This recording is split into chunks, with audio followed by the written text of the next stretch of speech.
What's going on, everyone? It's Farron with the Crab Miso Dynasty, bringing to you a new series looking to start called the In-Game TLDR. Before we get started, if you enjoyed the video and you liked it, please make sure to like, comment, and subscribe so we can look forward to bringing you more content in the future. Just a brief summary of what we're going to be doing today. We're going to be looking to answer a lot of questions that people have asked throughout the course of this game since it began. And we're going to pretty much touch on all the things that went unanswered or could have been answered in a much better way. Today we have 5 questions that I'm looking forward to answering, and I hope they answer a lot of the questions that you guys have had. And if you have any more in the near future, please let me know and I'll be more than happy to answer them for you. With that being said, let's begin. How should my friends list look like? The answer to this question is definitely a lot of tough love. First, you'll need powerful, cheap AoE and nukers. First things that come to mind is definitely Tyrant Velvetaurus. If you weren't able to get him, Disco is a close second. Although Disco's AoE isn't as cheap as Tyrant Velvetaurus, the fact that she applies negative 15% defense to the entire team makes it just as good. Next, you'll want to look at characters that provide status buffs and debuffs. A great example of a character that provides buffs is definitely going to be Laharo. When it comes to debuffs, we got to go with Disco. There are definitely more choices to this matter, but for the sake of time, we'll just use these 2 as examples. When it comes to experience boosts, you definitely can't forget New Year's Rosalind or Fallen Angel Flan. New Year's Rosalind provides 7% experience buff to the team, while Fallen Angel Flans provide a total of 5%. Choice characters for the HL bonus is definitely going to go to Artina, Seraphina, and Hogmiser. At any one, these characters provide a total of 10% HL to the entire party. Drop rate is going to be a mix of 2 characters, both at 5%, being Dark Santa Laharo, if you're able to get him, and the Pirate. While Dark Santa Laharo is a seasonal event unit, the Pirate is still readily available at 3-star. What is the best way to farm for rares and legendary chests in Item World? Floor 30 Item King with Dark Assembly drop rate buff. Now I'm going to assume that you are one of the unfortunate people that were told that you should farm floor 100 against the item god, which makes absolutely no sense because the amount of health that that unit has is ridiculous for a lot of people that's actually starting in Item World, and the amount of damage he deals is enough to one-shot you a billion times over. Floor 30 Item King basically provides you an 80% drop chance with the Dark Assembly buff. Of all the Item Kings, this is by far the weakest and easiest one to kill. And to make the best of your Dark Assembly buff, you need to level up as many items as you can to floor 30. If you're lucky enough to get one rare or legendary drop on that particular item, then you can go ahead and move on to the next one. This way you have no downtime. What is the best way to farm rare and legendary innocence? The answer to this question actually has a few steps. First, you'll want to go into the shop and click equipment. Once you've hit refresh, you'll want to lower the customer rank down to at least 2 or 3. Once you've done this, you'll get every single item that has an innocence attached to it, regardless of rarity. The reason why you're trying to lower the customer rank as low as you can is because you're trying to buy as many items as cheap as possible.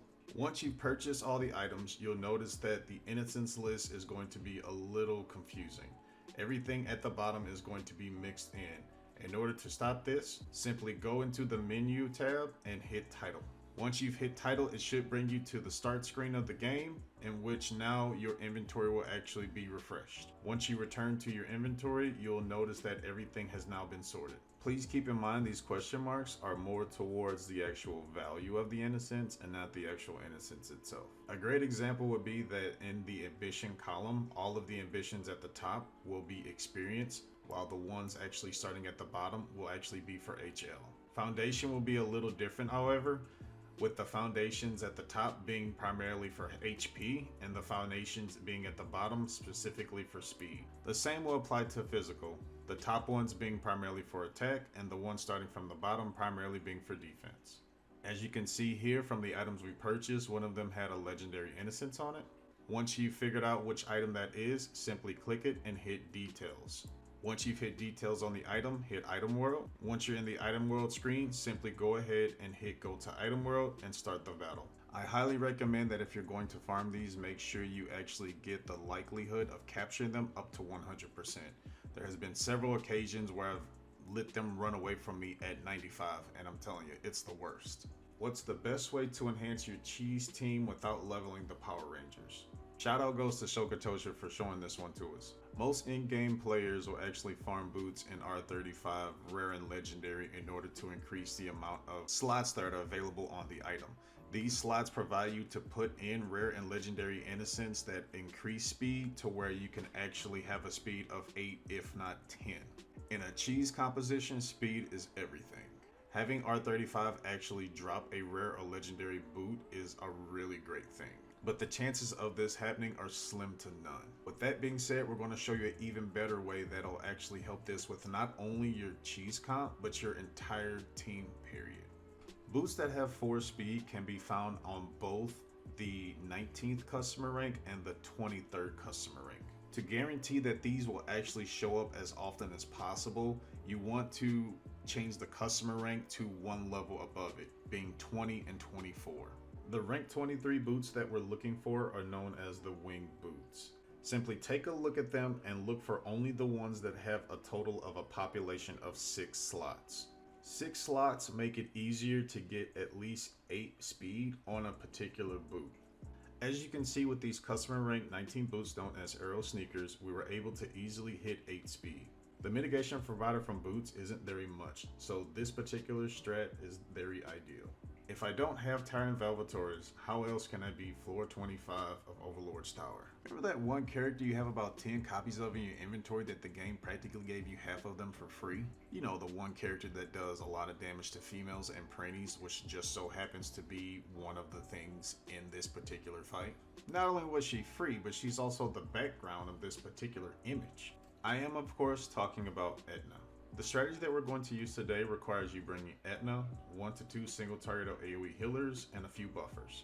The buffers will primarily use their abilities on Edna to make her stronger, while you have the healers to simply keep everyone alive. The strategy that we'll be using for this fight is to simply have everyone normal attack to build SP so that Edna can use her S-class ability, Dead End Chaos. As long as buffs are applied to her, she should be more than enough to deal enough damage to end this fight. Please keep in mind that this may mean that you'll need to increase the star rating of your Edna to make her a lot stronger. It should go unsaid, but you'll definitely need to level her up as well. Hi everyone, that's it for in-game TLDR. If you have any questions, please let us know in the comments below. Thank you so much for watching, and we look forward to seeing you in the next one. For now, slay pixels and stay awesome.